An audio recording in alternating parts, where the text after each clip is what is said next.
الحمد لله رب العالمين والعاقبة للمتقين ولا عدوان إلا على الظالمين والصلاة والسلام على أشرف الأنبياء وسيد المرسلين نبينا محمد بن عبد الله وعلى آله وصحبه أجمعين ومن تمسك بسنته إلى يوم يقوم الناس لرب العالمين وبعد. السلام عليكم ورحمة الله وبركاته. Mga magulang at kapatid sa pananampalatayang Islam, mga lumon nami, mga tagadak nami, kami ay nagpapasalamat kay Allah subhanahu wa ta'ala sa pagkakataong ito na nagkakatipon-tipon tayo uli at narito tayo sa pangalawang yugto ng ating programa patungkol sa paghahanda para sa buwan ng Ramadan. Ang buwan na pinagpala ni Allah subhanahu wa ta'ala, ang buwan na kung saan ito ay mabigat sa mga munafiqin. At ito naman ay hinihintay, kinasasabikan ng mga mu'minin. Hingin natin kay Allah subhanahu wa ta'ala na mapabilang tayo sa mga mu'minin na nananabik sa buwan ng Ramadan. Masya Allah, ang mga natalakay ni Abu Barra, Ustad Mujahid Navarra kanina, ay wala na akong masasabi patungkol sa topic na yun.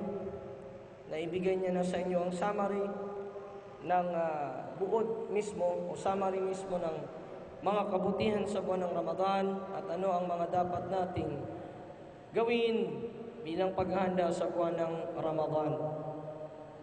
Ngayon naman ay pag-uusapan natin ang mga topiko o mga usapin patungkol din sa buwan ng Ramadan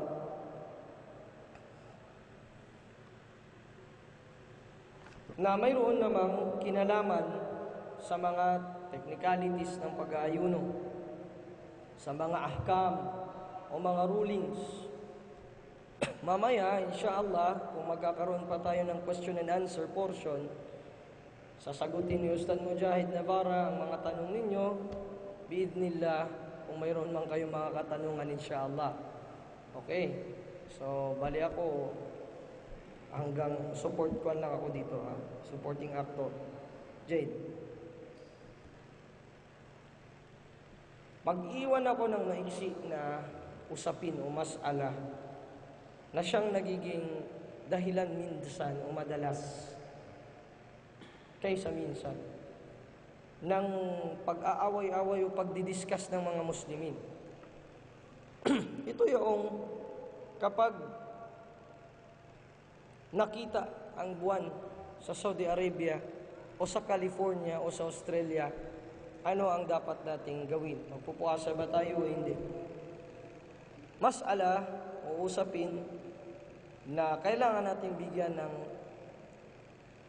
liwanag o paglilinaw nang sa gayon ay hindi tayo alanganin sa ating pagsamba. Subalit bago natin yun pag-usapan, na itapik ko rin nung khutbah kahapon dito, ang patungkol sa matagal ng practice nating mga Muslim, lalo na mga bangsamorong tawagin. Yun ay nakasanayan natin. At kung hindi man ito, wala man dito yung mga nagpa-practice ng ganoon, ipaabot niyo sa kanila.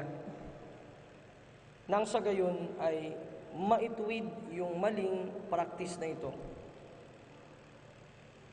Ang maling practice o isa sa malalaking maling practices bago pa dumating ang Ramadan ay yung fix na o ina-announce na natin na halimbawa June 17, Ramadan na talaga yan. Wala nang pagtingin ng buwan. Ramadan na yan, fix. Bakit? Sino nagsabi? Si Sultan namin. Si Dato namin. Si Raja namin. Si Umpuko, yung galaw. Ano yung basiyansin yan? Itong kalendaryo namin. Allahu Akbar. Okay. Ang Islam ba, binabawal niya ba ang paggamit ng kalendaryo o hindi? Hindi binabawal ng Islam ang paggamit ng kalendaryo. Katunayan, meron tayong Hijri calendar na sinusunod, hindi ba?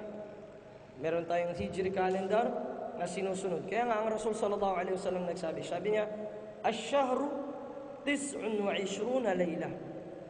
Fala tasumu hatta tarawhu, fa in ghumma alaykum fa'akmilu al-iddata 30." Wal hadithu sahih akhrajahu al-Bukhari. Kapag nakita ninyo ang bagong buwan, ang new moon, mag-ayuno kayo. Huwag kayong mag-aayuno, sabi niya, hanggat hindi ninyo ito nakita. Sapagkat ang buwan, ang month, ay nasa 29 ang gabi niya. Sa ibang riwaya, nasa 30 or 29. Nandun siya. Fa'in gumma alaykum, kung maging maulap man sa inyo, fa'akmilu al-iddata 30. Kumplituhin ninyo ang 30 days ng Sha'ban bago kayo Entonces, mga kapatid, hindi pinagbabawal ang kalendaryo. May kalendaryo. At hindi natin madidiskubrihan ang modern calendar kung walang naunang mga Muslim na naggumawa nito.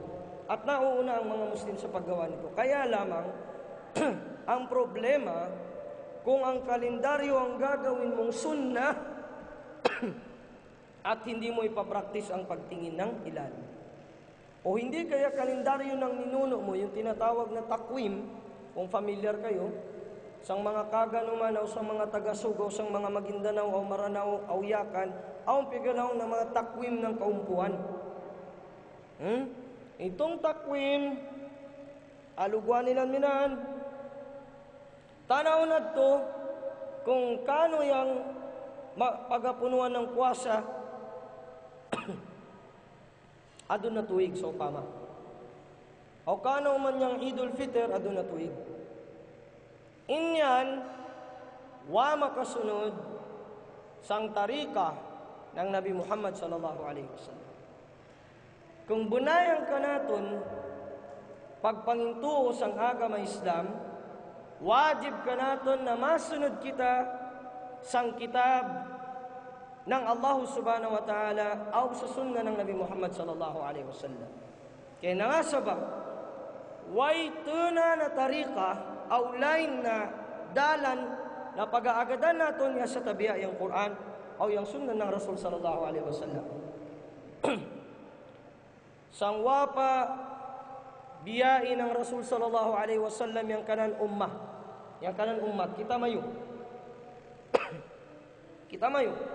O yung mga sahaba, sampay sang kanatong generation na dun.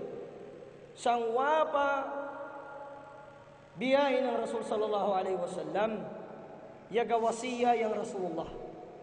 Yagawasiya yang Rasulullah sallallahu alaihi wasallam. Longnan, taraktu fikum amrayni. Ma in tamassaktum bihima lan tadillu. Sang tunan na riwaya, lan tadillu ba'di abada. Duambok na parakala abiling ko kamayo, kung atakbagan mayo yani ng madyaw, di da kamo matading agad sino pa, agad kuno pa, agad kano pa, di kamo matading sino. Kung atakbagan mayo ng madyaw, pagapangadian mayo ng madyaw, applyin mayo ng madyaw, yang Quran o yang hadith, kitabullah wa sunnati. Na doon, halos ubos man ng mga Muslim, di mag-deny o di mag-aingkar na igasunod sila sa kitab o sa sunnah. Ubos. Agad yan siya magalaw. O may pinapahintuluhan namin na hadith.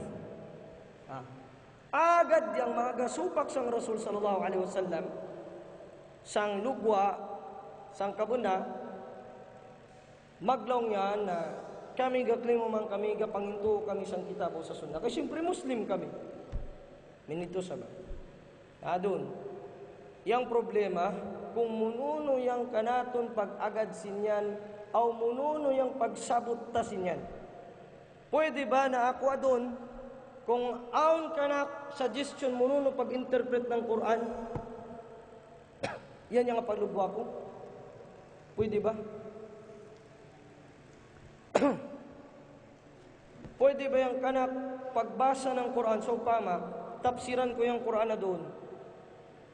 At tafsiran ko ng kanak gid tafsir, o si Ustad Mujahid magatafsiro man ng kanan tafsir, o sa sunnah ako gid o sang imam gid yung study saan, mununo yung kanan kuan, di pwede.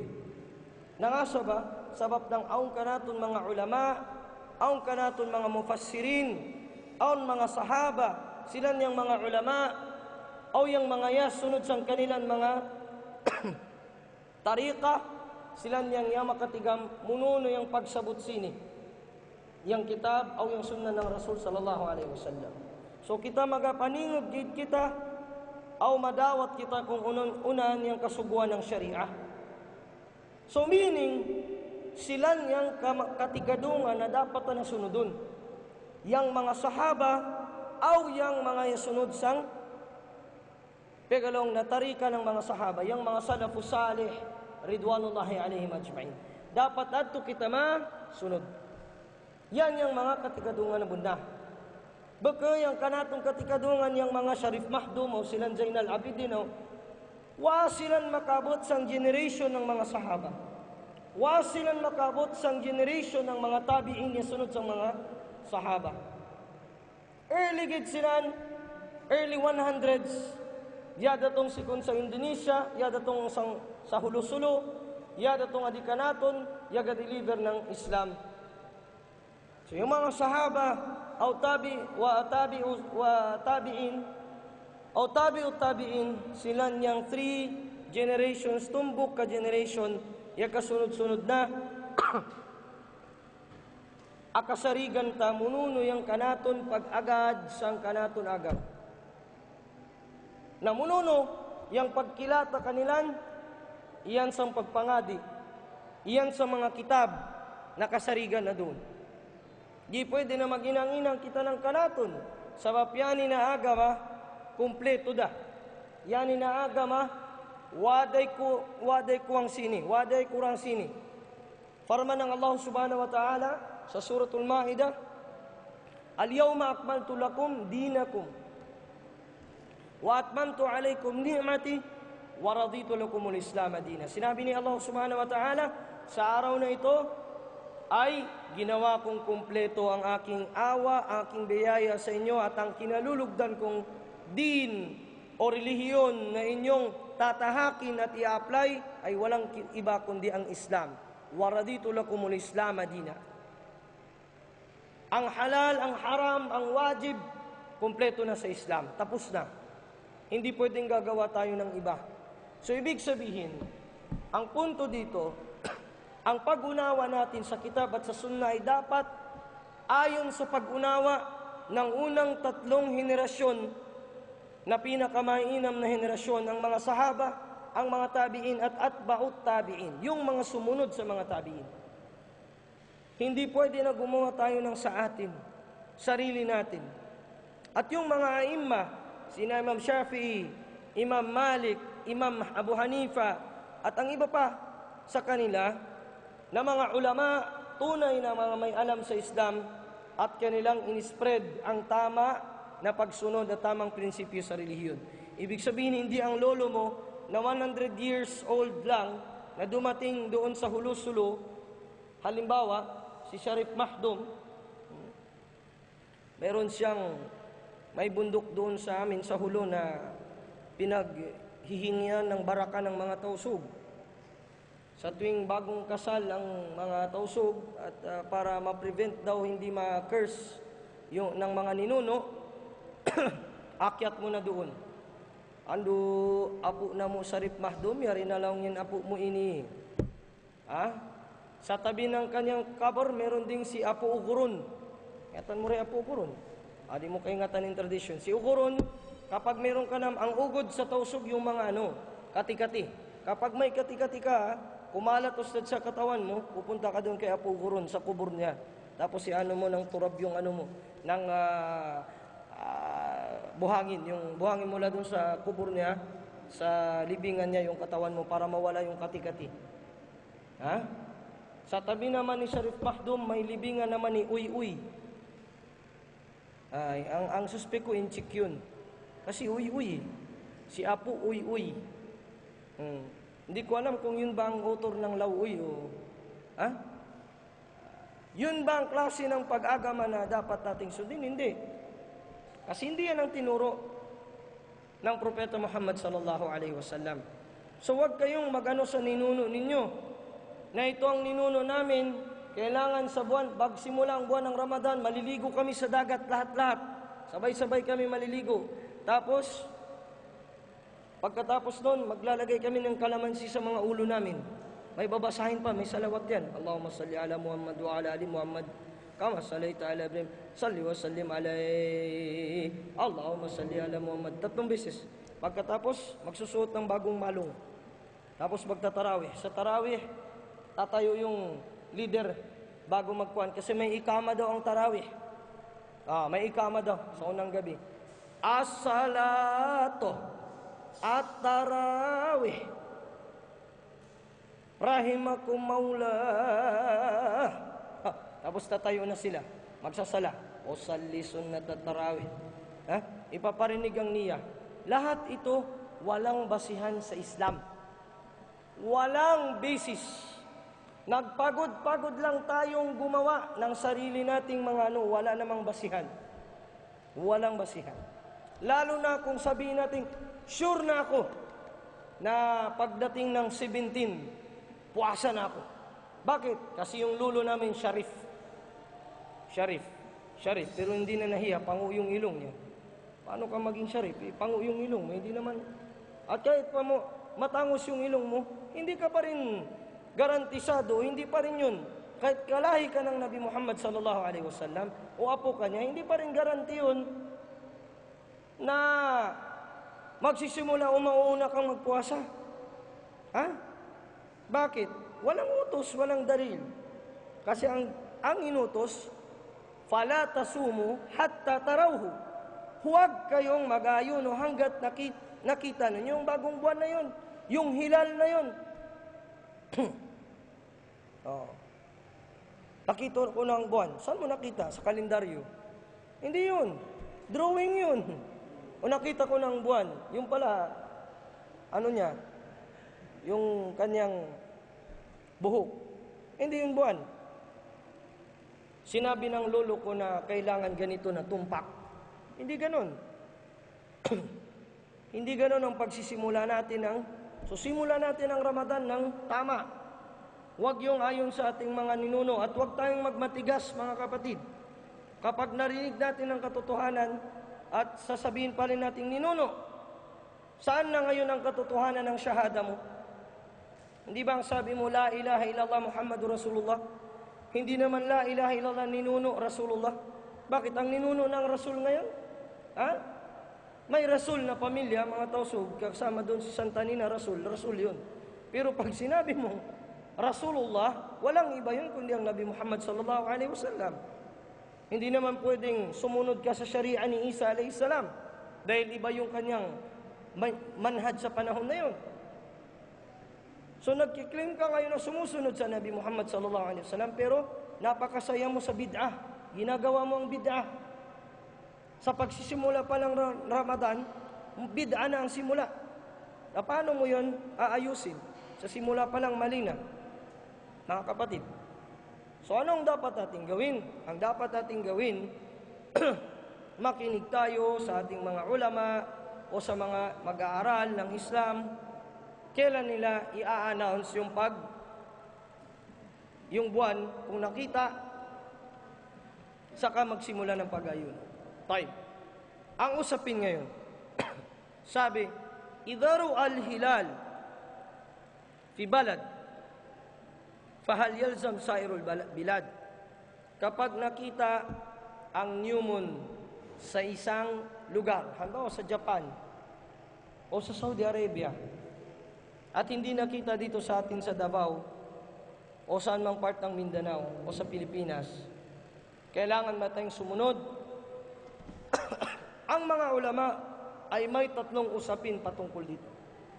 Makinig tayong mabuti nang sa gayon, makonsid natin ito, inshallah, at malaman natin kung alin doon ang pinili ng mga ulama natin dito sa lugar na ito, sa Mindanao, Cabuano, sa Pilipinas, ang mufti ng Bangsamoro at ang mufti ng ARMM, at alin ang pinakamainam ayon sa mga kibarul ulama.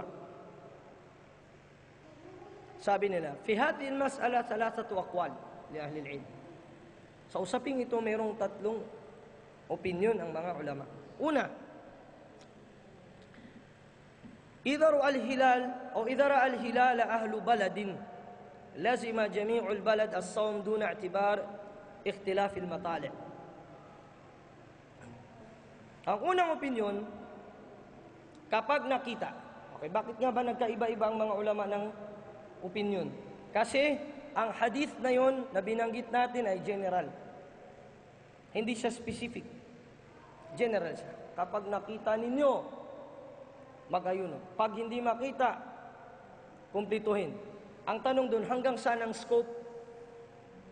Buong mundo ba? O isang lugar? O paano? Kapag nakita ng ahlu balad, halimbawa Pilipinas, ang hilal sa lugar nila, buo, lahat, kailangan magpuasa, buong mundo, kahit na magkakaiba yung matla. Ibig sabihin ng matla, narinig nyo parang ng matla, matali yung sikatan ng buwan, o yung anuhan ng buwan. Subangan ba sa mga buwan? Tausog. Ito yung opinion ng Hanafi, ng Maliki, at ang ibang Shafi'iyah, at ito ang pinaka-sikat o laganap sa mga Hambali. Okay. Sabi nila, ang dalil nila, li'anna al-khitab fi qawli sallallahu alaihi wasallam, idza ra'aytumuhu fasumu likulli muslimin. Ang kanilang dalil o ebidensya, dahil sa hadith ng Propeta Muhammad sallallahu alaihi wasallam na kapag nakita ninyo lahat ang buwan, o ibig sabihin nakita na ninyo ang bagong buwan, ay mag-ayuno kayo. At ang kausap dito lahat ng mga Muslim. Yan ang sinabi ng karamihan sa mga ulama.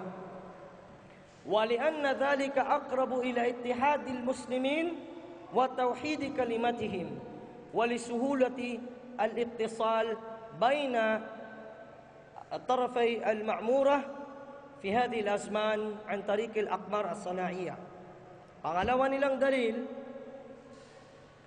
dahil yung pamamaraan na yun ng methodology, na kapag nakita sa isang lugar, ay lahat ng mga Muslim sa lahat ng sulok ng mundo ay mag-ayuno, ay pinakamalapit sa pagkakaisa ng mga Muslimin. At dahil ngayon, madali na lang yung pagtatawagan o pagpapaalaman. Di ba? May mga internet, may mga ano. Jane. Pangalawang opinion. Anna likulli baladin tahta wilayatin wahida ru'yatuhu. Ibig sabihin, sa bawat lugar, bawat bansa, na under sa isang wilaya, pamumuno, ay mayroon silang karapatan o naroon sa kanila mayroon silang sariling ru'ya, mayroon silang sariling pagtingin sa buwan. Kapag nakita ang buwan doon sa kanila, doon lang. Kapag hindi nakita, hindi na sila makikinig sa iba. Kasi hindi sila under ng pamumuno na yun. Hindi sila under sa pamumuno ng Indonesia o ng Malaysia. Pilipinas lang sila. Ito ang masyhur mula kay Ibnul Mundir, mula kay Ikrimah, kay Qasim, kay Salim at kay Ishaq. Ito sila mga ang ilan sa kanila mga tulab ni Abu Hanifa. At ang dalil nila, at ni Shafi'i, at ang dalil nila, ang hadith ni Quraib. Si Quraib na isa sa mga utusan ni Ibn Abbas radhiyallahu anhuma. Sinabi niya, "Qadimtu Sham wastahalla alayya hilal Ramadan wa ana bish-Sham فرأينا الهلال ليلة الجمعة ثم قدمت المدينة في آخر الشهر فسألني ابن عباس ثم ذكر الهلال فقال متى رأيتم الهلال قلت رأيناه ليلة الجمعة فقال أنت رأيته ليلة الجمعة قلت نعم ورآه الناس وصاموا وصام معاوية فقال لكن رأيناه ليلة السبت فلا نزال نصوم حتى نكمل 30 أو نراه. فقلت ألا تكتفي برؤية معاوية وصيامه؟ لا. فقال لا، هكذا أمرنا رسول الله صلى الله عليه وسلم. والحديث أخرجه مسلم وأبو داود والنسائي والترمذي. Sinabi ni Quraib, ako'y tumuloy sa Sham at naabutan na ako o nakita na doon ang hilal ng Ramadan, yung new moon ng Ramadan. At ako ay nasa Sham.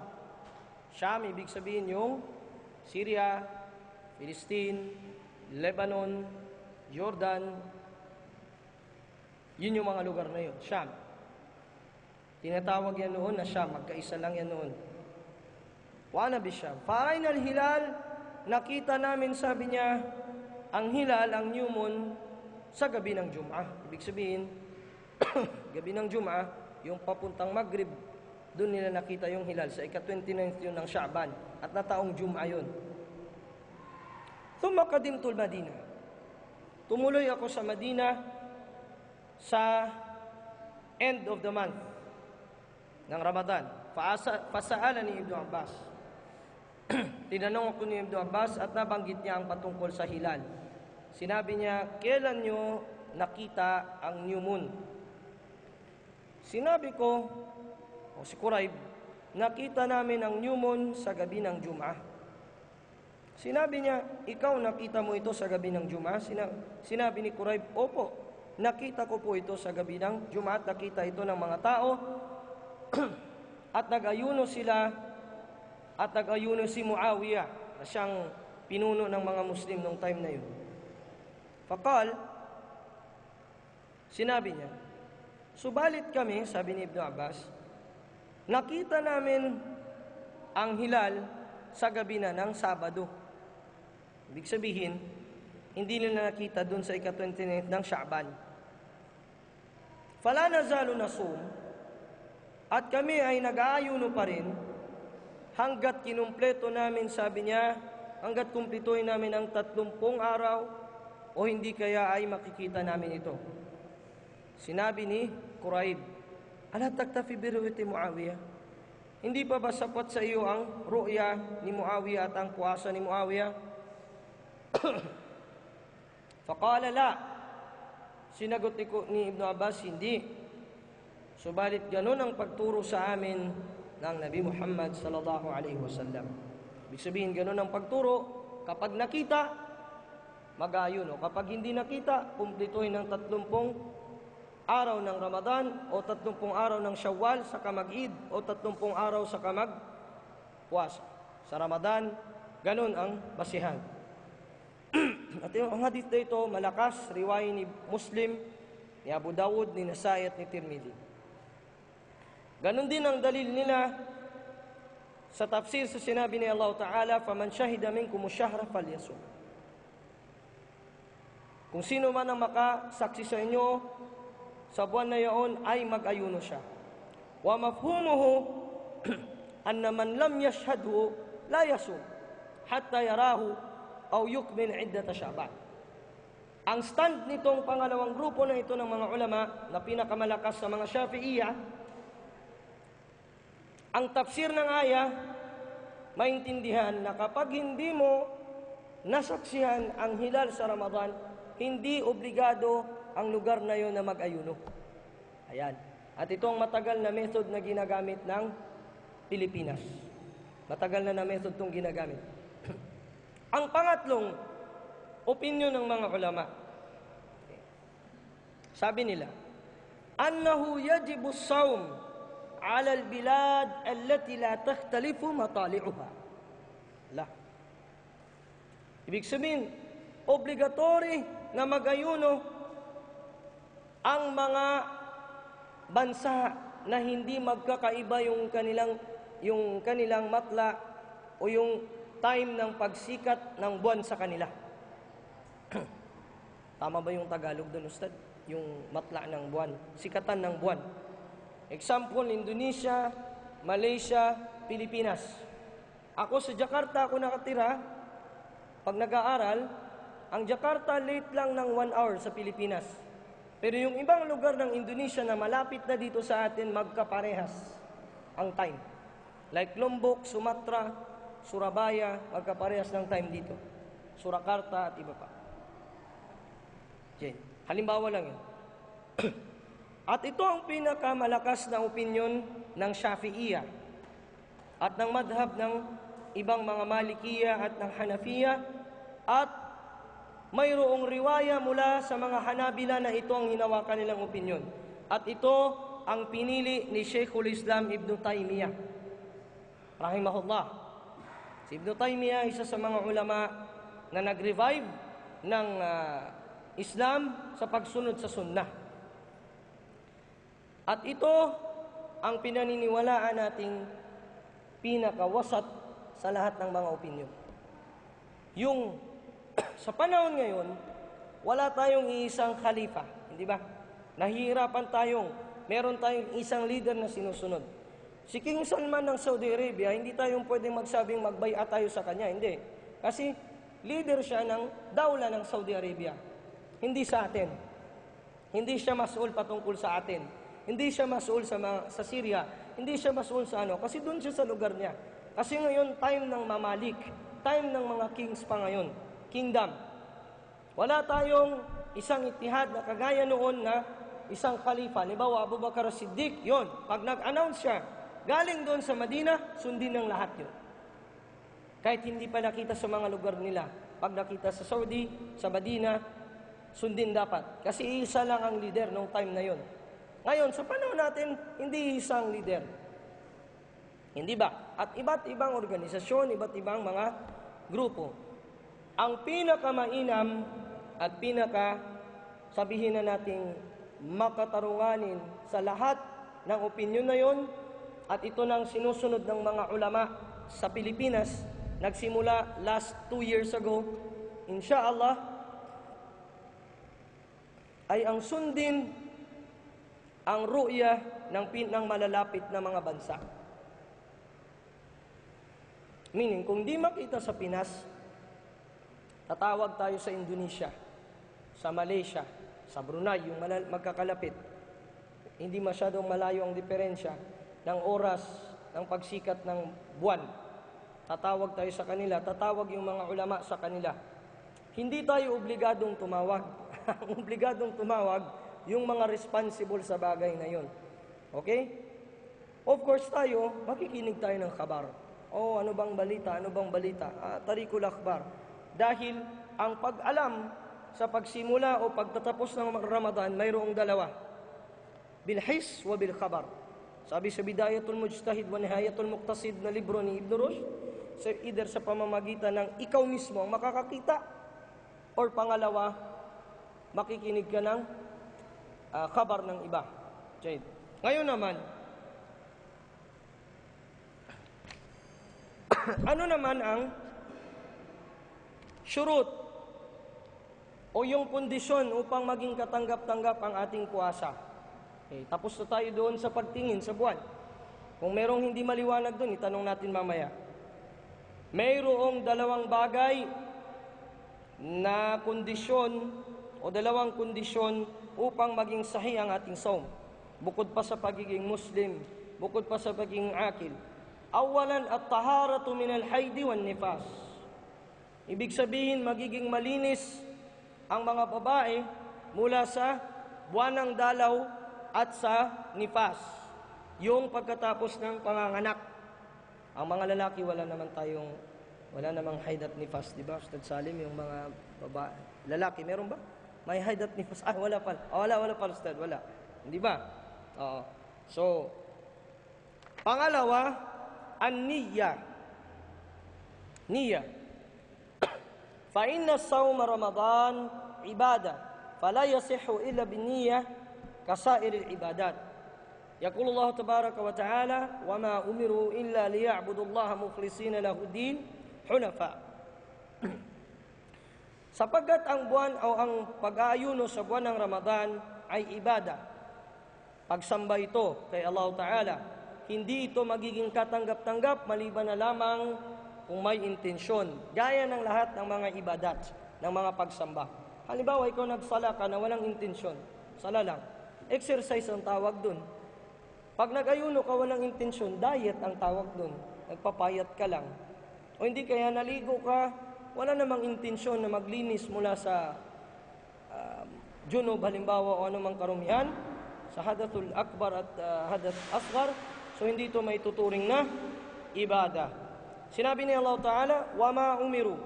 Hindi inutusan ng mga anbiya, ang mga salihin, yung mga banal na mga alipin ni Allah, maliban na lamang na sila'y sasamba kay Allah Ta'ala, mukhlisina lahuddin. Nang mukhlis o tapat kay Allah Ta'ala sa kanilang pananampalataya at hunafa. Naroon sila sa malinis o tuwid na daan ng pagsamba, walang pagtatambal sa Kanya. Sinabi ng Rasul sallallahu alaihi wasallam, innamal a'malu binniyat. Katotohanan, ang mga gawain ay dadaan sa intensyon, nang dahil sa intensyon. Nang dahil sa intensyon. Ibig sabihin, intended mo pakitang tao, na-discuss kanina yung Ustad Mujahid, ang patungkol sa riya. So bago natin, ang puasa, kaya nga, ang pag-aayuno ay napakabigat sa mga munafik dahil hindi nila kayang pikiin ito. Biruin mo, gugutumin mo yung sarili mo. Ang mga munafik, hanggang pagpapasikat sila ng sala, ang mga munafik ka pala, sila yung mga itinatago nila ang pagtatwa sa katuruan ng Islam at pinapakita nilang kunwari, naniniwala sila sa mga kautusan ng Islam. Mayroon silang pakay, sirain ang Islam mula sa loob, hindi sa labas. Jade. وَلِأَنَّ الْإِمْسَاكَ قَدْ يَكُونُ لِلْعَادَةِ أَوْ لِعَدَمِ الْإِجْتِهَاءِ أَوْ لِمَرَضٍ أَوْ رِيَاضَةٍ أَوْ غَيْرِ ذَلِكَ فَلَا يَتَعَيَّنْ إِلَّا بِالنِّيَّةِ وقال إمام النووي لا يصح الصوم إلا بنية ومحلها القلب.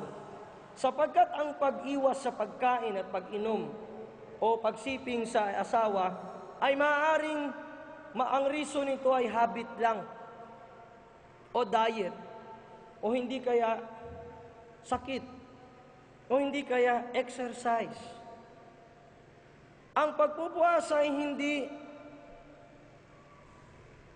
makikilala o matutumbok natin na ito'y puasa maliban na lamang o pag-ayuno maliban na lamang sa pamamagitan ng niyya o ng intensyon. Sinabi ni Imam Nawawi, rahimahullah, isa sa mga imam natin ng Ahlus Sunnah wal Jamaa, hindi magiging correct ang pagpupuasa maliban na lamang na may correct na intensyon. Wa mahalluha al-qalb. At ang intensyon na yon, ang niyya na yon, yang niyat na pagalaw ay isang pangatayan. Nandito sa puso. Meaning, bid'a yung sinusulat natin yung niyya tapos pinapabasa. Nawaitu sawma gadin liadai pardi sawmi syahri Ramadan lillahi ta'ala bismillah. Yung iba pa bago magganon, salawatan mo na yung kanin. Allahumma salli wa sallim ala nabiyyin Muhammad. Allahumma, tatlong ano yun Ustad, tatlong ganon. Allahumma salli wa sallim. Allahumma salli wa sallim. Para daw hindi gutumin. Ano bang purpose ng puasa, ng pag-ayuno? Hindi ka makaramdam ng gutom.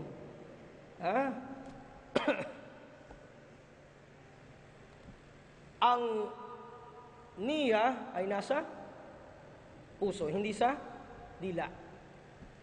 So walang basihan o kung may marigman tayong mga ibang ulama na nagsasabing pwedeng basahin ang niya upang mapraktis ang puso, ito ay khilafun gayru mu'tabar. Ito ay different opinion o tinatawag na pagkakaiba ng opinion na hindi dapat nating pansinin sapagkat ang karamihan ng mga ulama nagkakaisa. Ayon na rin sa sinasabi ng kitab at ng sunnah ng Nabi Muhammad sallallahu alaihi wasallam, walang na-record doon nagkakaisa sila na ang niya ay binabasa. Na ang niya ay binabasa. Okay. O hindi kaya sinasambit ng dila.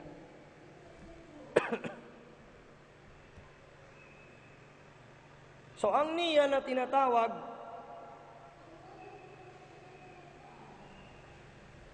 Meron din siyang tatlong kondisyon. Ang niyya, linniyati o liijza'in niyati arba'atu syurut. Meron siyang 4 na kondisyon ang intensyon natin upang maging matibay at katanggap-tanggap ito kay Allah. Awalan al-jazm. Wa yashtaritu qat'an litaraddud. Meaning, al-jazm, pagiging matibay. Dapat walang pagdududa. Yung iba sa atin, halimbawa sa pag-asawa, magdududa pa, di ba Ustad? For example, brother here, brother did that. He is doubting, is doubtful, will I marry or not marry? So you have to, for your niyyah to be straight, make it jazim, make it matibay. May jazm na tinatawag. Hatta law nawa laylat asyak siyama qad. In kana min Ramadan, lam yujzi'hu. Aw lam yajuzhu. Ibig sabihin, kung nagniya siya sa gabi ng syak, yung nagdadalawang isip kung Ramadan na ba o hindi, hindi nakita. Sabi niya, mayroon na talaga, jazim na ako. Na pupuasa ako bukas. Kahit na dalawang isip na itong kwan, pagtingin ng buwan, hindi siya magagantimpalaan nun. Kasi kinakailangan, sang-ayon din yung jazm niya sa anong sinasabi ng kitab at ng sunnah. Okay. Pangalawa, at-ta'yin. Fala budda min ta'yini an-niyya fi sawmi Ramadan wa sawmi al-fard wal wajib. Kailangan sa intention mo tukoy. Natutukoy mo kung ano ang klase ng puasa o pag-aayuno na aayunuhan mo. Lalo na sa sawmul wajib, yung pag-aayuno sa buwan ng Ramadan, o hindi kaya sawmul kafara, o hindi kaya sawmul nadar, yung tinatawag na panata. Panata ba yun, Ustad? Yung halimbawa, sabi mo, kahit hindi Ramadan, sabi mo, ako'y namamanata na mag-aayuno ako ng 3 araw. Kapag nagawa ko itong isang gawain na ito, kailangan mo yung isagawa at kailangan i-intend yun ng maayos. Fala yakfi ta'yin mutlaq as-sawm. Wala ta'yin sawm muayyan gayru Ramadan 'inda al-jumhur khilafan li Abi Hanifa. Hindi pa pwede o hindi sapat natukuyin mo yung mutlaq as-sawm. Sabihin mo, mapasun naman ito, wajib, okay na. Basta puasa. Halimbawa sa sala, ano bang sala mo? Sa sarili mo? Basta sala na yan. Lahat na yan, sunnah, tsaka wajib. Hindi pwede. Kailangan itayin mo, sa gabi pa lang ng Ramadan, itatayin mo sa sarili, tukuyin mo na ito ay pag-aayuno, wajib na pag-aayuno sa buwan ng Ramadan. Pangatlo, at-tabit. Itong tabit, huwa iqa'un niyya fil layl. Itong pinakamalakas na opinion. Nagkaibang mga ulama dito. Kung babasa ninyo ang kitab na Subulus Salam, yung explanation ng Bulughul Maram, sabi ng jumhurul ulama, pwede sabi niya na buong buwan, magniya ka na. Lalo ng mga Shafi'iyya, sabi nila, sa gabi pa lang ng Ramadan, kapag nakita na yung buwan, iniya mo na buong buwan. Asumu tula syahar, kalas. Ang pinakamalakas na opinion, susunod tayo sa hadith. Ang sinabi ng Rasul sallallahu alaihi wasallam, man lam yujma' as-siyam qabla al-fajr fala siyama lahu. Sino yung hindi nag-intend ng pag-aayuno sa araw na yun ng Ramadan, sa araw, bago mag-fajr, wala siyang pag-aayuno, kahit nagsahur pa siya. So, kailangan sa gabi, nire-renew mo yun. Ako nagniniyat ng ganito. Basta wag na yung basahin pa, nawaitu sawma gadin liadai saw. Wag na yun, mahirap pa yun. Baka mamaya, nawaitul gusla, yung mabasa mo. Ako ay nag-intend ng pagligo Tapos kumakain ka ng, ha? Ayuno pala yung gusto mo. Jade. Patungkol naman sa samu tatawu o sa voluntary fasting, hindi kondisyon na i-intend mo siya sa gabi. Hindi kondisyon na i-intend mo siya sa gabi. Dahil ito sa sinabi ng Aisha radhiyallahu anha, qalat dakhalat alayya nabi sallallahu alaihi wasallam dhata yawm. Isang araw, pumasok, tumuloy sa bahay ko ang Rasul sallallahu alaihi wasallam at nagtanong, hal indakum shay? Meron ba kayong kahit ano na makakain o mainom? Faqulna la. Ya Rasulullah, wala. Qala fa inni idan sa'im. Kung gayon, ako ay mag-aayuno. Thumma atana yawman akhar. Sa isang araw ay pumunta naman siya sa amin. Faqulna ya Rasulullah, ahda lana hais. Ibig sabihin, o ihdiya lana hais. Mayroon sabi niyang binigay sa amin na isang pagkain, kambing na inislaughter. Sabi niya, arinihi, ipakita mo sa akin. Falakad asbahtu sa'iman, faakal. Sapagkat ako ay nagising na nag-aayuno, pagkatapos nun ay kumain ng Rasul sallallahu alaihi wasallam. Nangangahulugan, kapag voluntary, sunna na fasting, hindi kailangan na sa gabi pa lang o hindi kondisyon na sa gabi pa lang mag-intend siya. Pwedeng sa araw. So ganun ang paghihirap ng Nabi Muhammad sallallahu alaihi wasallam. Parehas lang Ramadan o hindi masyadong marami ang kain ng Rasul sallallahu alaihi wasallam at hindi siya nakakakain ng marami. Tayo, subhanallah, siguro sa Ramadan lang tayo nakakapagbawas ng maayos. Nagugutom. Ang Rasul sallallahu alaihi wasallam kahit hindi Ramadan, nagiging empty madalas ang kanyang tiyan. Jade. Pag-usapan natin konti, natalakay mo ba ni Ustad? Yung mga adab at sunan ng som. Ano naman yung mga kaugalian natin sa pag-aayuno?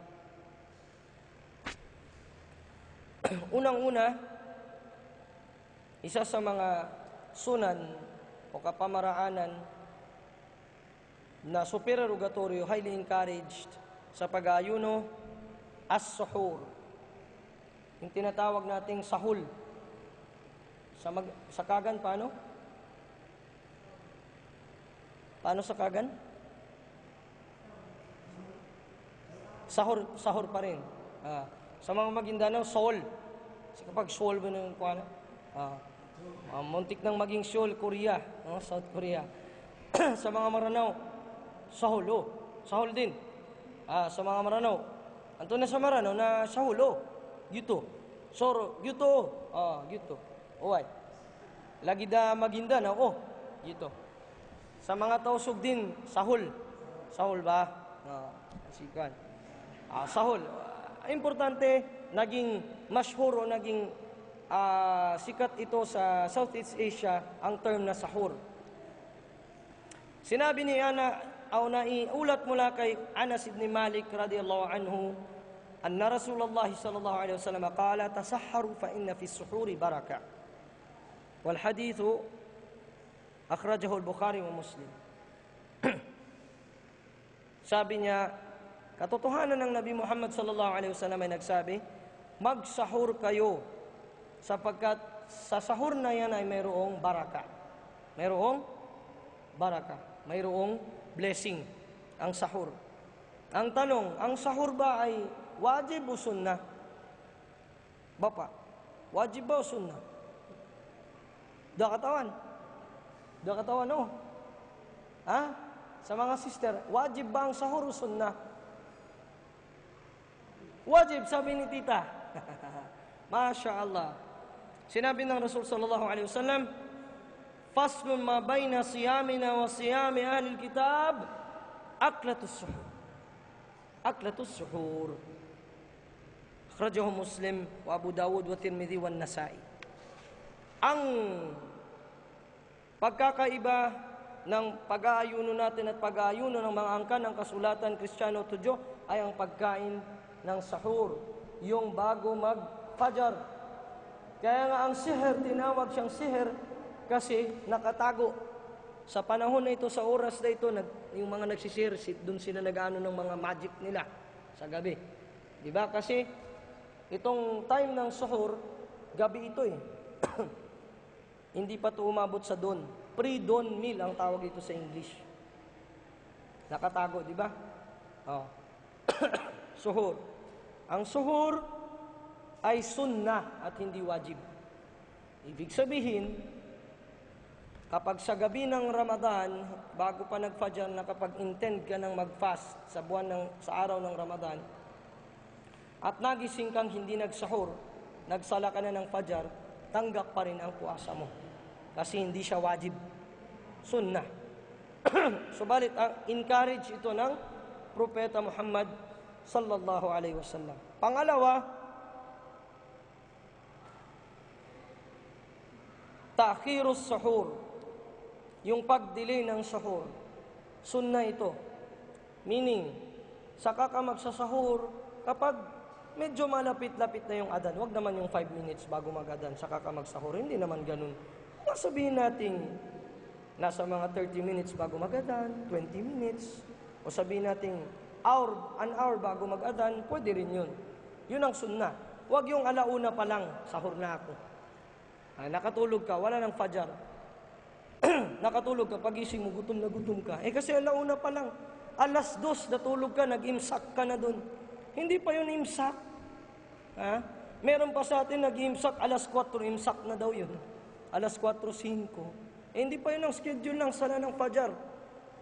Nagsisimula ang pag-imsak natin kapag dumating ang fajr uthani, pangalawang fajr. Doon tayo mag-imsak. Hindi yung gagawa tayo ng schedule tapos imsak. 3:58 imsak. La ilaha illallah Muhammadur Rasulullah. Hindi yun imsak. Ang imsak magsisimula, yung pag-imsak, pagpigil ng pagkain at pag-inom, magsisimula sa pangalawang fajr. Pagdating nung fajr mismo. Yung salatul fajr. Jade. Sinabi ng Anas mula kay Zaid ibn Thabit, tasaharna ma'an Nabi sallallahu alaihi wasallam thumma qama ila as-salah. Qultu kam bayna al-adhan was-suhur? Qala qadra 50 ayah. Sabi ng isang sahabi, si Zaid ibn Thabit radiyallahu anhu, kami ay nagsuhur, nag-pre-dawn meal, kumain kami ng pre-dawn meal kasama ang Nabi Muhammad sallallahu alaihi wasallam. Pagkatapos ay itinayo ng Nabi Muhammad sallallahu alaihi wasallam ang sala ng fajr.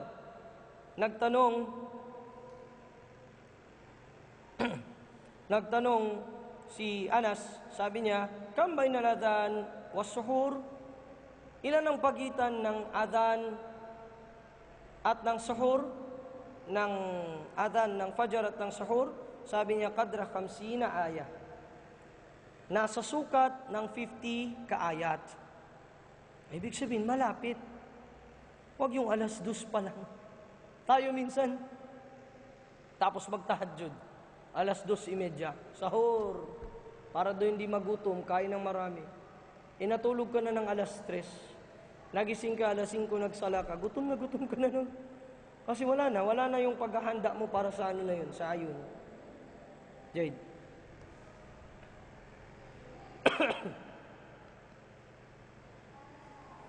Mula naman kay Unaysa bint Habib, sinabi ng Propeta Muhammad sallallahu alaihi wasallam, "Idza adana ibnu Maktum fakulu washrabu, wa idza adana Bilal fala ta'kulu wa la tashrabu."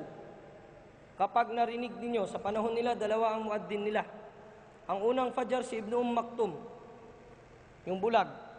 Kapag narinig ninyo si Ibnu Maktum, ay kumain kayo at uminom kayo. Ibig sabihin noon, warning yun na, magsahur na kayo, malapit na ang fajr. At kapag si Bilal na Ibnu Rabah ang nag-adhan, huwag na kayong kumain o tumigil na kayo sa pagkain at pag-inom. Ibig sabihin, pumasok na ang pangalawang fajr.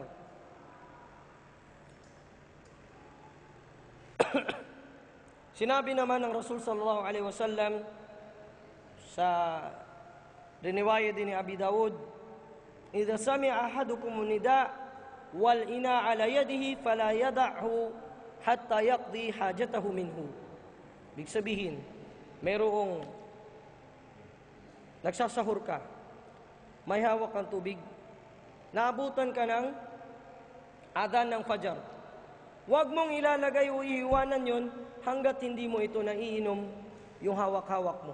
Yung nandun na sa hawak mo na. Hindi yung kukunin mo pa lang, ay, adhan. Hindi, nandun na sa'yo, sa kamay mo. Anong gagawin ko dito, Ustad? Nag-adhan na. Inumin mo. Inumin mo. Kasi, yun ay sinabi ng Rasul sallallahu alaihi wasallam, pwede pa. Pwede pa. Okay. Ang pangatlo naman na sunnah o isa sa mga sunan o mabubuting mga highly encouraged na mga gawain sa pag-aayuno ay ta'jilul iftar. Dito tayo madalas. Ibig sabihin, maiksi lang yung time mo ng iftar. Ang madalas sa atin, kain muna ng marami, isang buong kaldero. Wala nang maghrib, alas 7 na. Saka magmamagrib. La ilaha illallah. Ang iftar sunnah, hindi wajib. Ang wajib o ang fard, yung maghrib. Ang ibang ulama nga, gaya ni Sheikh Utsaimin, halimbawa, nasa kutsi ka at wala kang mapag-iftaran. Anong dapat mong gawin? Mag-intend ka na, naabutan ka na ng iftar, mag-intend ka na tapos na ang pag-ayuno mo. Mag-iftar ka na. Jaid? So, hindi wajib ang iftar. Sunnah siya. Ang wajib doon ay ang salatul maghrib. So, gawin mong simple ang pag-iftar mo. 2 tamar muna, 1 tubig o laban or gatas. Tapos magsala ka para magaan. Huwag yung lahat na kakainin mo, pansit, watermelon, lahat ng papaya, lahat. Pag sujud mo lahat yun, tutulo dito. Busog na busog ka. Tapos babalik ka na, magabdas ka na naman kasi medyo may lumabas dun sa ano mo. Hindi ganun ang pag-iftar. Ang iftar, ita'jil mo siya. Ibig sabihin, bilisan mo ng konti. Sinabi ng Rasul sallallahu alaihi wasallam sa riwayat ni Sahal ibn Sa'ad, "La yazalu an-nasu bi khair ma ajjalul fitr." Ang mga sumusunod kay Propeta Muhammad sallallahu alaihi wasallam ay parating nasa kabutihan hanggat naroroon sila sa kaugaliang kanilang minamadali ang iftar. Bibilisan mo ng konti. Okay. Tapos, pang-apat, ay yuftira ala rutab awit tamar. Mag-iftar ka sa tamar o rutab. Rutab, yung fresh na dates talaga. Yung tamar naman, yung processed, may ano na siya.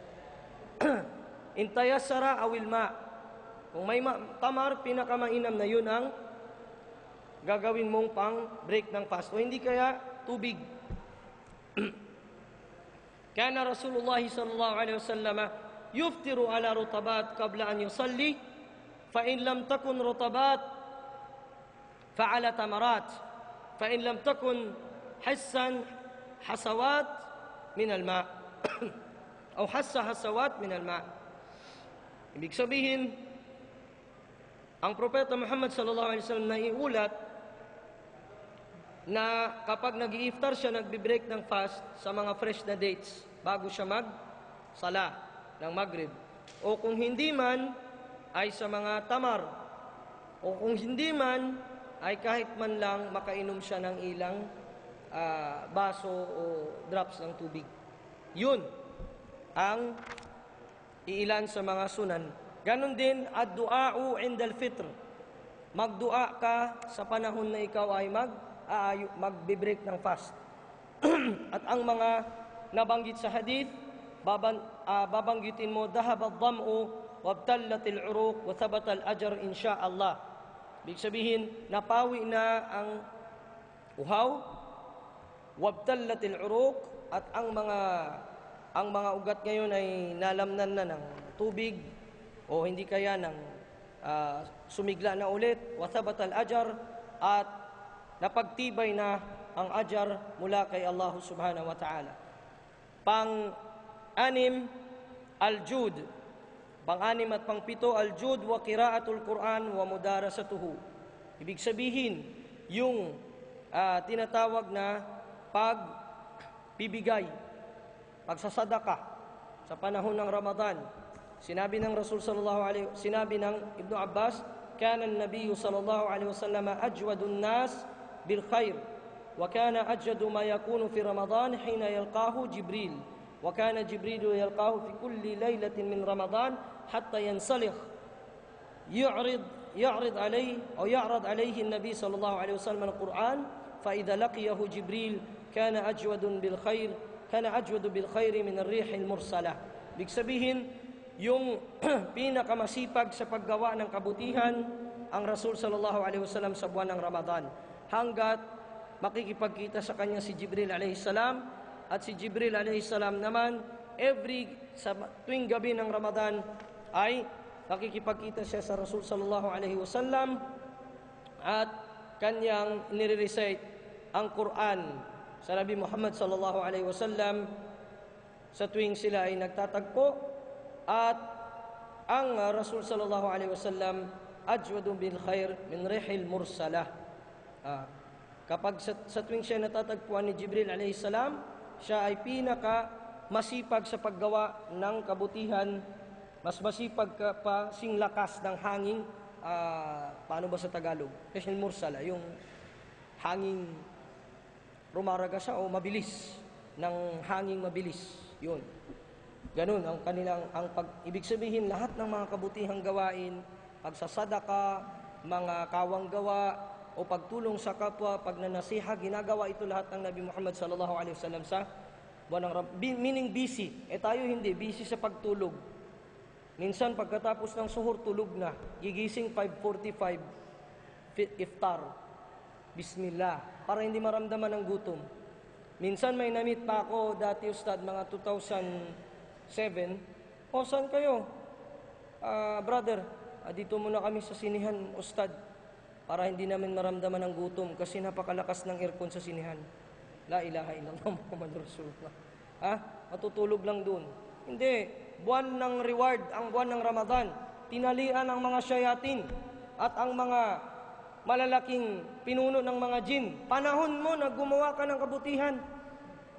Hindi lang naman pagbabasa ng Quran ang kabutihan sa buwan ng Ramadan. Hindi lang naman yung pararamihin mo yung salat. Yung pagpunta mo sa hindi mo na kinakausap ng mga 3 taon, 30 taon. Sila turahim.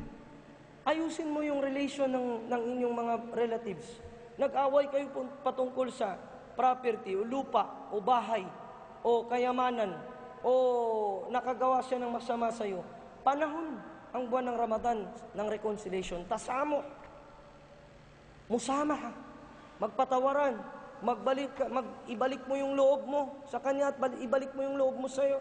Ibalik mo yung loob niya sa iyo. Magkakapatid kayo sa Islam. O hindi kayo relative mo, kadugo mo talaga. Tunay na kadugo mo. Hindi kayo nag-uusap. Worst it, yung asawa mo, katabi mo sa pagtulog, hindi mo kinakausap. Magra-Ramadan na lang o Ramadan. La ilaha illallah Muhammadur Rasulullah. Paano aakit yung amal natin? Kaya Allah subhanahu wa ta'ala, meron ka pang kaaway. Halimbawa, 3 days ago, example lang wala akong alam. 3 days ago, halimbawa, nagsabunutan kayo ng isang sister. Yung hijab niya, sinabunot niya ng hijab mo. Nagkaanuhan kayo ng abaya, nag-away kayo, o nagsalitaan kayo ng masama, nagmurahan kayo. Panahon ng buwan ng Ramadan na ayusin yung mga gusot na yun. Khair yun, mga kabutihang gawa, mga mabubuting gawa. Pangwalo, at tarafu' amma yahbitu thawabu sawm min al-ma'asi al-zahira wal-batina. Ayun. Yahbitu thawabu sawm min al-ma'asi al-zahira wal-batina. Ibig sabihin, yung bang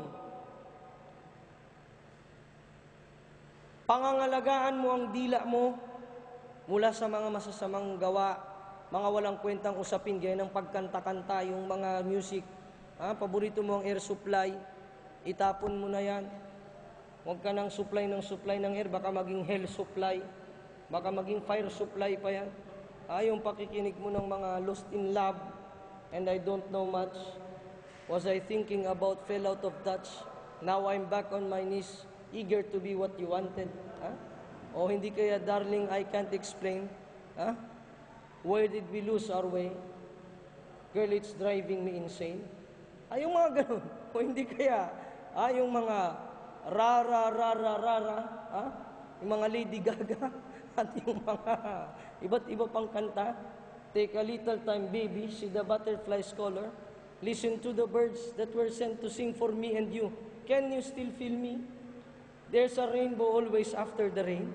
South border, halimbawa, gustong-gusto natin yan, kahit puwasa tayo para makalimutan natin. Gumaganon-ganon tayo. Wow, ang sarap. Nakakalimutan ng gutom. Itong gusto ko, habang nagda-drive, take a little time, baby. Imbis na makinig ng Quran. La ilaha illallah Muhammadur Rasulullah. Mga maasi, pakikinig sa mga panunood mo ng Chris TV araw-araw. Boy Abunda, Aquino and Abunda tonight. Puro chismis ng mga tao, buhay ng may buhay. Ano bang pakialam mo sa buhay ni Gerald Anderson? Puasa ka, nanonood ka. Maapaaraw man ng puasa o gabi ng Ramadan, parehas din ang ruling. Huwag kang nanonood sa mga bagay na yan. O hindi kaya paninigarilyo? Yung paninigarilyo, muttafaq ang mga ulama na ito ay haram, haram, haram. Napipigil mo sa araw ng Ramadan, sa gabi naman hindi. May iba sa atin, pag nag-iftar, paumanin mapahapyawan natin ang sigarilyo. Kasi nakakahiya. Ang Seventh-day Adventist, suportado nila ang campaign ng Davao City na no smoking, yung no smoking ordinance, anti-smoking ordinance. Nakalagay pa doon, Seventh-day Adventist Church. Tayong mga Muslim, haram talaga sa atin yun. Hindi lang ordinansa yun. Pero ang problema sa atin, bago pa mag-iftar, bago pa kumuha ng tamar at ng tinapay, mauuna mo ng tabako. Maubusan tayo. Basta yan niya doon. Ubusin mo na. Allah, ubusin. Isang kaha. Bago magsala. Nagsala siya, hindi niya alam na disturbo niya na yung katabi niya. Kasi yung amoy na sigarilyo, nakadikit na doon sa katawan niya, pati sa damit niya. Haram yun kahit hindi buwan ng Ramadan. Kahit man lang sa buwan ng Ramadan, i-train mo yung sarili mo, na yung haram na yun, alisin mo ng unti-unti. Hindi pa makaya. Hindi, Ustad. Hindi talaga makaya. Bakit? State of mind mo lang yun. Ayaw mong isuko kay Allah Ta'ala. Isuko mo yan. At sinabi ni Allah Ta'ala, وَمَنْ لَمْ يَتُبْ فَأُولَٰئِكَ هُمُ الظَّالِمُونَ. Sino yung mga ayaw magtawba, magbalik loob kay Allah? Sila yung mga tunay na mga zalimun. Sila yung tunay na mga kanilang dinadaya ang kanilang sarili sa harap ni Allah Subhanahu wa Ta'ala. Taubahan mo yun. Magtauba ka ng mabuti.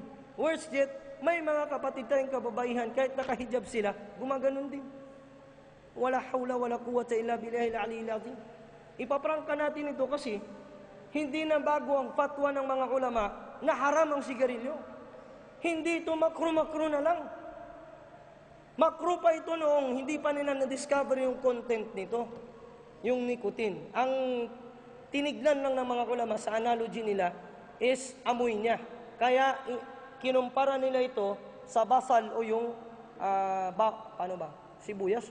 Sibuyas. Kaya para bang kapag nanigarilyo ka, huwag kang sumali sa jamaa kasi kagaya ito ang amoy nito masangsang, kagaya ng amoy ng kumakain ng hilaw na sibuyas. Pero na-discover ng mga ulama later on na hindi lang pala yan ang content nito. Kasama na yung darar o yung pinsalang nadudulot sa katawan. Bakit? Kapag gabi ng Ramadan, ginagawa natin ito. Samantalang kahit hindi Ramadan, haram naman ito itong bagay na ito. Kasama ito sa sinabi ng Rasul sallallahu alaihi wasallam, Man lam yada' qawla zur wal amala bihi, falaysa lillahi hajatun fi an yada'a ta'amahu wa sharabahu. Sino man ang hindi niya iwanan, ito na yung sinabi ni Ustad Mujahid kanina, binigit niya na hadith. Ang false accusation, false testimony, O gawa-gawang kwento, yung namima, isa pa ito sa mga ano. Ang namima, mas worse pa ito sa panglilibak. Halimbawa, dalawang grupo, pagpalagyan natin si Ustad Mujahid, waliyadu billah, at si engineer. Tapos ito si Didat, waliyadu billah. Maghahatid siya ng salita doon kay Ustad Mujahid. Alam mo, Ustad, ang sama ng sinasabi ni engineer sa'yo. Ganito ka daw. Siyempre, pag-alta presyon si Ustad Mujahid. Ganun ba? Alam ba, nabigla. Tapos, yung isa naman, si engineer, pagsasabihan niya rin, alam mo, sabi ni Ustad Mujahid, ganito. Pinag-away niya ang dalawang partido o dalawang grupo. Namima ang tawag doon. Kapag hindi mo iniwanan yun, kasama na yung chismis, panunood pa ng Chris TV, siyempre, pag nanood ka ng mga ano ni na Chris at ni Boy Abunda, magchichismis ka talaga. Di ba? Kasi siyempre, nadiscover ko kanina, si Kim Chu pala at si naghiwalay na pala, si Sian Lim at si Kim Chu. Iba na palang ano niya, natagpuan sa Singapore, merong ibang ganun ba? Totoo ba, Mare? Tapos puasa. Akala natin okay lang. Wal amala bihi. At ang pagsasagawa nito, falaysa lilay haja. Hindi kailangan ni Allah Ta'ala. Wala namang kailangan ng si Allah. Subalit, hindi niya kailangan. Ibig sabihin, hindi niya kailangan, hindi ka tanggap-tanggap sa Kanya, bababawas yung reward mo. Naiwanan mo pa, o wag ka nang maghirap pang o magpagod pa, naiwanan mo yung pagkain o pag-inom mo. Hindi na kailangan. So, mawawalang saysa yung pag-aayuno. Hindi ba ganun? Ngayon, ang purpose ng pag-aayuno, sinabi ni Allah Ta'ala, kutiba alaykumus siyamu kama kutiba alal ladhina min qablikum la'allakum tattaqun. Inobliga sa inyo ang pag-ayuno gaya ng naiubliga ito sa mga nauna sa inyo upang magkaroon kayo ng takwa. Magkaroon kayo ng takot kay Allah. Isagawa ninyo ang kanyang pag-uutos, mga pinag-utos, at iwasan nyo ang kanyang pinagbabawal. Ano ang takwa? Hindi magiging tagumpay ang ayuno mo kapag pagkatapos ng ayuno, habang nag-ayuno ko, ganun din. Hindi mo napagtagumpayan ang nafs mo, hindi mo napagtagumpayan ang syaitan. Kasi kahit during iftar, kumakain ka ng iftar, nagchichismis ka. Ay, alam mo ba? Yung nakanikab kanina, ay naku, maniwala ka sa akin. Hiwalay yun, mutala kayo. Ay, ganun ba? Ay, mag-usap ng ganun. Ay, ganun ba? Lalo na sa mga sister natin, di ba? Yan ang pinakamadalas kayo. Ay, ganun ba? Ay, naku. At doon sumasakay ang mga mahihinang syaitan. Tandaan nyo, sa Ramadan, ang mga small time lang na syaitan ang naririyan. Ang malalaki, mga big time, nakatali. So, napakalaking, sabihin natin, napakalugi ng mga tao na nag-aayuno at nadadala pa sila ng mga small time na mga shayatin. Diba? Ayun. So, paano pa kaya nila mapagtugumpayan yung mga big time pagkatapos ng Ramadan? Big time na shayatin. So, yun ang mga sunan, iilan sa mga sunan, kasama na rin doon, an yakula ida syutima inni saim. Ang magsabi siyang, ang isang nag-aayuno kapag ininsulto siya o sinabihan ng masama, sabihin niyang ako ay nag-aayuno. Ano ang hikmah nito? Ang hikmah nito, mga kapatid, una, malalaman ng iinsulto sa'yo na kung hindi niya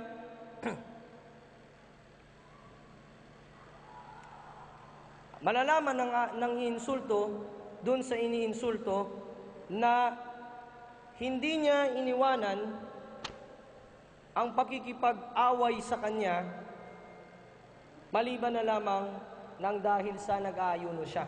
Hindi dahil hindi niya kaya. Kaya niya na lumaban. Diba? Manny Pacquiao o kuwan. Kaya niyang lumaban o makipaglaban o manginsulto din. Mag-insultuhan sila. Pero nang dahil sa pag-aayuno, yun ang pumigil sa kanya. Pangalawa, magiging paalaala ito sa nanginsulto na ang nag-aayuno ay hindi dapat na nanginsulto ka sa kahit kanino man. Ibig sabihin, ang pag-aayuno magiging tanggulan ngayon o magiging shield niya yon na magbabawal sa kanya sa pag-iinsulto sa iba. Kahit iniinsulto na siya. Marami pa tayo sanang pag-uusapan, subalit siguro yun na ang ating oras na ilaan para sa lecture na ito. Mapag-usapan natin inshallah sa mga darating, sa mismong Ramadan na ang mga mubtilatus siyam. O nga pala, ang declaration ng ating mga ulama patungkol sa pagtingin ng buwan sa June 16. Inshallah ta'ala, makinig kayo sa Radyo Ukay 9:30 PM, DXUM, 9:30 ng gabi. At sa Mensahe TV, inshallah, sa Channel 50, magkakaroon din sila ng doon, ng airing, inshallah ta'ala. Patungkol sa declaration, naroroon ang mufti ng Region 11, si Mufti Muhammad Yusuf Pasigan at ang iba pang mga kawani ng Darul Ifta. Wa sallallahu wa sallim mubarak ala nabiyina Muhammad wa akhiru da'wana alhamdulillahi rabbil alamin. Wassalamu alaikum warahmatullahi wabarakatuh.